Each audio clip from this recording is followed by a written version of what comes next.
So, it's been a while. Good morning, good evening, good afternoon, ladies, gentlemen, and everyone in...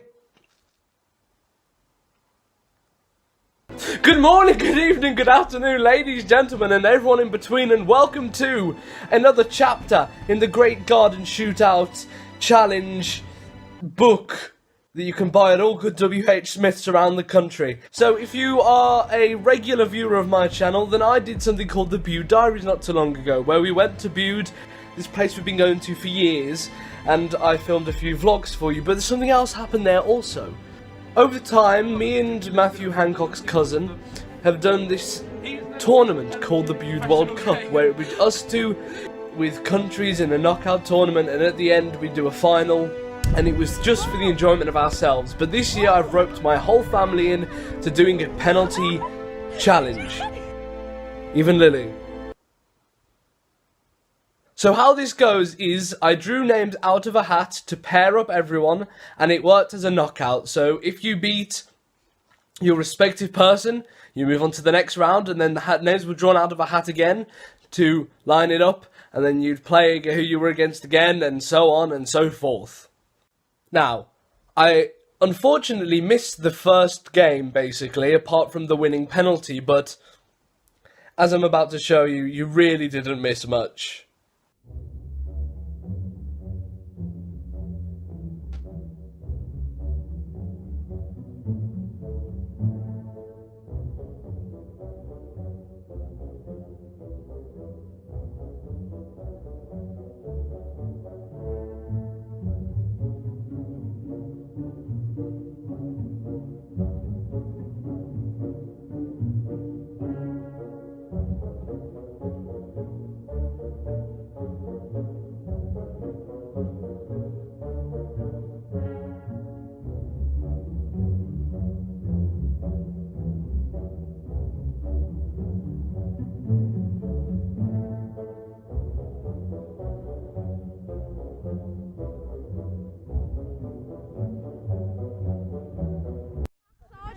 By the way.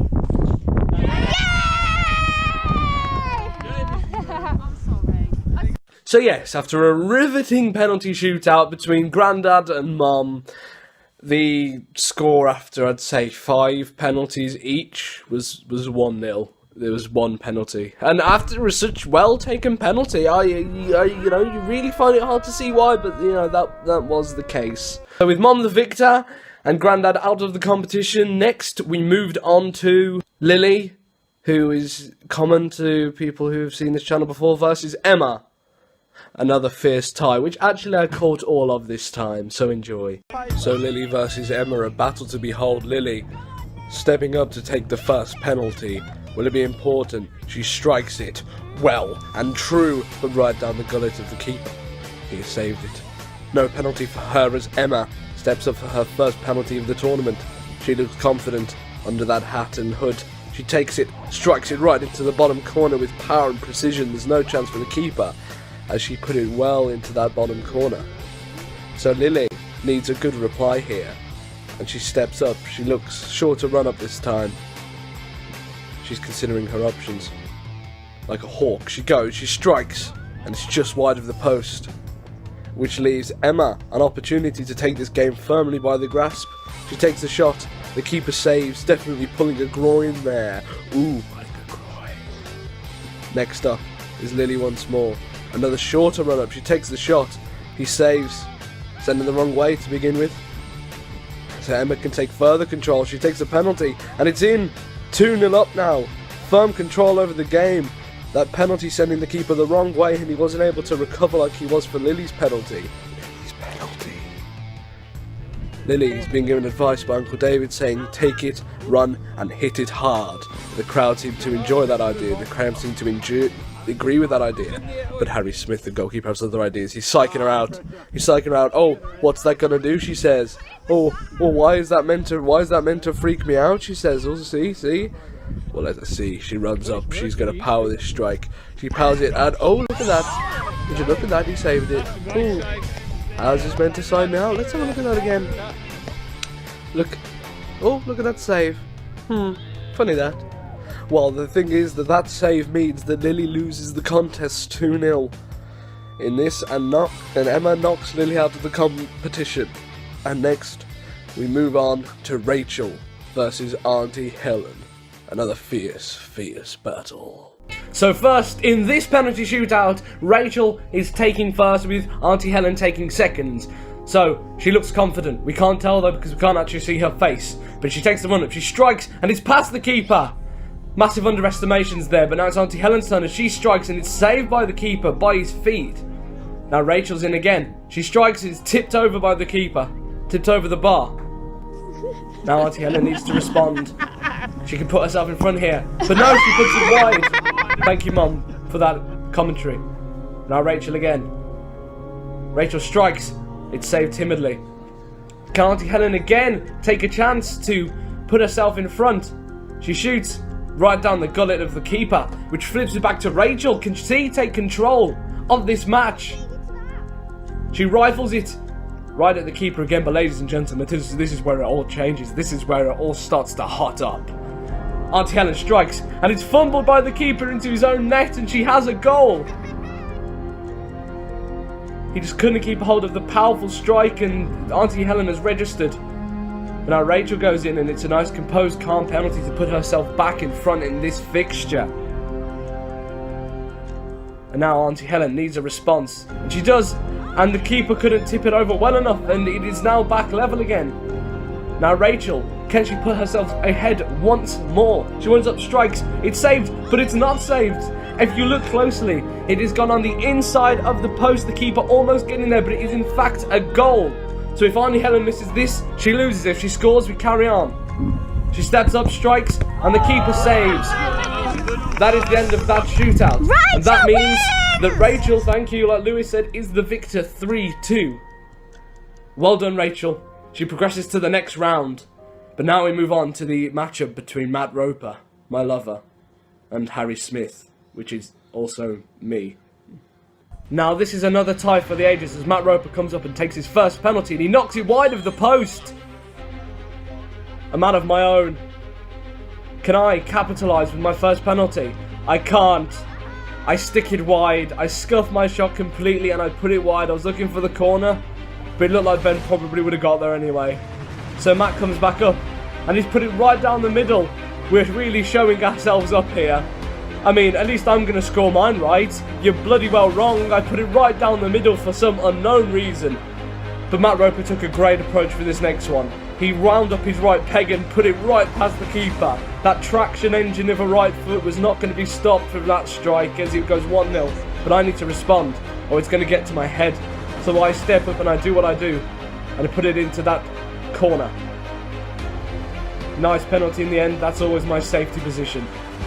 So Matt Roper comes up again and strikes it fierce. He seems to have a tactic going here, that traction of a right foot, so I need to respond again. And I do. I can also put away a nice penalty when I'm really, really, really trying. Yeah, ooh, I'm feeling tense, you can tell. I'm feeling tense now watching it.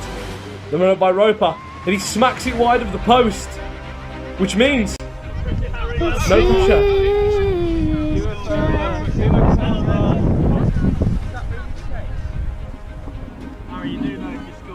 Everyone trying to get into my head. I run up. Is this going to be the moment that I kill a penalty shootout before it can come to anything else? Who bloody well knows? Of course I don't. Of course I don't kill the penalty shootout. Matt Roper is ecstatic, but we continue into sudden death. So he steps up and he's clinical this time. Not like his other penalties, he shows he's got it in his locker. Then he can just side foot one nicely, wrong footing the keeper. So I need to reply. And I can also put it that way. We are now on sudden death. Whoever misses loses.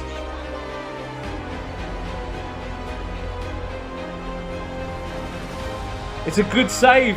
And now I find myself in the position of I can win again. But Matt Roper sends in his agents, little dogs, to distract me. This penalty took 5 minutes to complete. I can't remember if it did. I think I'm exaggerating. But Ben enjoyed himself. So I step up. This is my moment. Can I kill this shoot and get into the next one? For once I can say I can. Victories befell me, we shake hands, we respect each other eternally, and now for a post-match interview. How are we feeling? I was shitting myself when I took that last penalty. I was like, if this doesn't come off, I'm going to look like an idiot. I lost against you, so you I progress into the next round. Finally, I win a penalty shootout, but it doesn't count for nothing if I don't win the whole thing. We'll see as I go. It doesn't matter one bit that I win this if I don't end up winning the whole thing. And to be honest, it's convenient and good that I won this because Matt Rope had to go home the next day when the next part of this penalty shootout took place. But now, moving on to our next one. It is my dad, Phil Smith, versus Matt Hancock's. Now, Matt has a bit of a history of clearly showing me up with his football ability, and well, today was no different. How about, well, I'll just let Matt Roper explain for you. Oh no!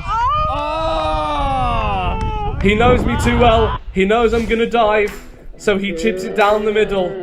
Saucy, saucy bugger of a penalty. Now my dad steps up and I've saved it.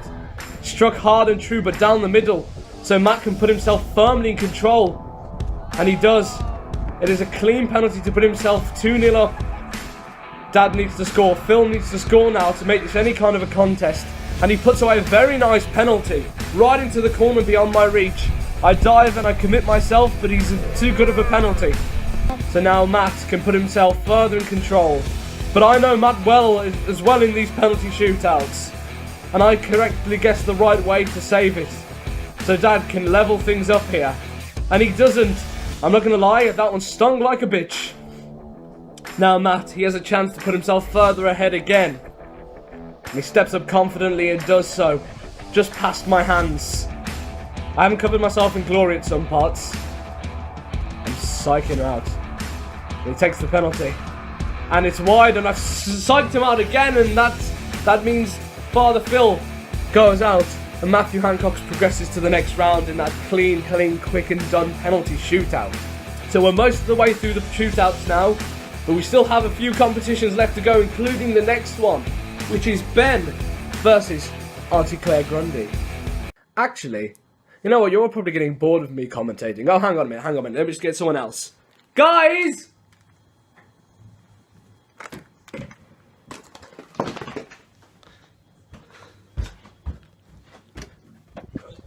Yo, can you come and record a thing for me? Are you just deciding not to respond? Can you guys come and do a bit for me? Thank you. There he goes. I thought we were just going to be so... And Yeah. scored. We have parts. Rematch. I still won this one though. Yeah. That doesn't change it, does it? Yeah. Just because you're bad Then at football. Auntie Claire goes Here up she to the is, the ball, ginge. hits it right into the footballer's hands. And misses. Oh! The scores. footballer did well. That little That was a lunge there. diabolical try to save That it. little lunge there. Oh, it's almost like Harry purposely didn't save it.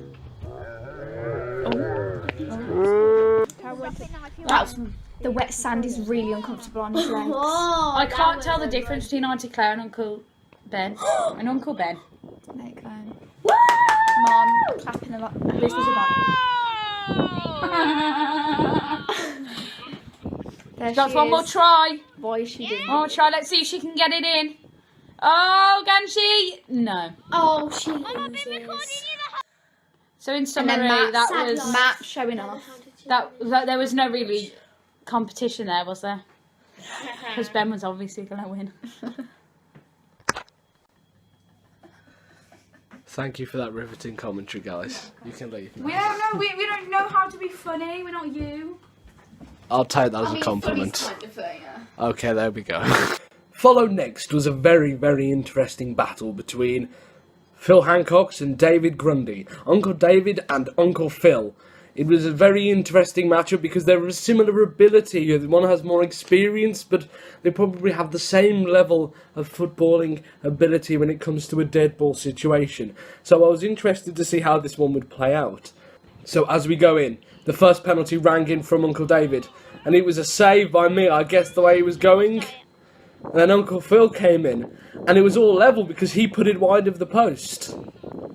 But then, ladies and gentlemen, then it all started to go downhill. If you want a man to feel demoralised from his goalkeeping ability, well, this is how you do it.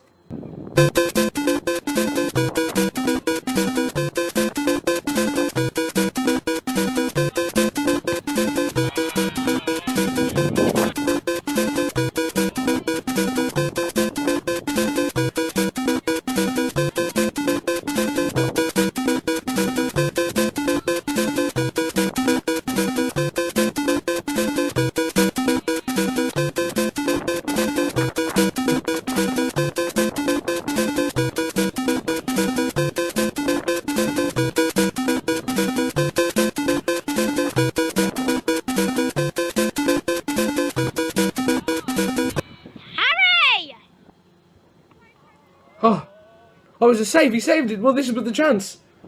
Was this the chance for Uncle Phil to take the victory after all the penalties? The longest penalty shootout so far. Was this the chance for Uncle Phil to take the victory straight away after my poor goalkeeping? All that? No, I decided to pull my finger out my arse and actually save that one. So it went to continue.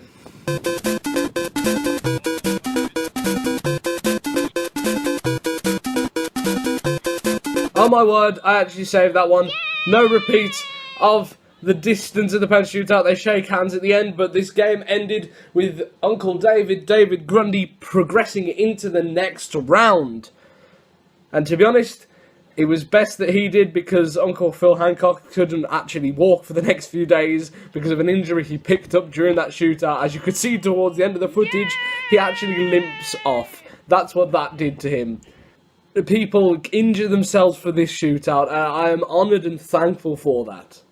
Right, for this final, as you can see, Mama Jane had already progressed into the next round, but unfortunately Lewis didn't have an opponent. The only people left to really play him were Grandma or Emily, and he has quite an advantage on both of them. So this was more of a formality, so he could actually take part in the first round of the video, and Mom stepped up to the plate to give a shootout, but I mean, no offence to Mom, she won her round, but it was more so Lewis could actually have a shootout to progress to the next round instead of us saying, you just go through. So that's what this was, but it turned out to be a far more interesting competition than it seemed. You know, Lewis, he's dishonoured me twice. He's dishonoured me before, and I couldn't, and I had to try and stop him, so it was pride on the line. It was just not only my pride, but my mother's pride. I had to try and stop this little boy. But at the same time, he had to go through, so how did it happen, we see? Lewis steps up to take the first penalty. And he puts it past me, I have to say. I'm not showing myself up too well here. I couldn't adjust my feet in time, and it was on target, and I thought he was quite quick, and I couldn't get to it. But then Mom steps up. To be honest, that was not too far away. It was just a whisker past the post. So can Lewis put home his ascendancy? He can't. He's straight down my gullet, which means it gives Mama Jane a chance to get back level. So she takes the penalty and she sneaks into the corner. There's a bit of a skill move that. She kicked it with her standing foot. I'm quite impressed. See, that creeps just inside the post, and it's all level on the penalty standings. Lewis strikes another one right down the middle, powerful but at me. Mama Jane comes in and she went for the Panenka. Yep, she tried the Panenka, but I'm afraid there's only one man who could do that properly. Oh no! So Lewis comes in and again he just kicks it straight down the middle, hard but no doing. Mama Jane nearly putting herself in front there, but this time Lewis was able to put himself ahead. A nice little finish. I was going the wrong way, I couldn't save it. But Mama Jane replies instantly with another cracking penalty. The same sort of skill move as earlier. And Lewis is looking in trouble. Oh, hello, Lily. Lewis is looking in trouble, but he scores this and he wins the game. Now, I'll be perfectly honest here. My mum should have had another penalty, I think. But I don't remember the context of what was happening. But I think they were just like, you know what? The sun's setting. We kind of have to wrap it up here. So Lewis comes away with that one, a 3-2 victor. And it wraps up the list of through to the next round. So through. Sorry about that. I felt my Scottish passion inside of me. So through to the next round, we have Mama Jane, Emma Hancock's, Rachel Grundy, yours truly, Matthew Hancock's, Ben Hancock's, Uncle David Grundy, and Lewis Grundy, all into the next round on the Bude beach itself, where destiny awaits.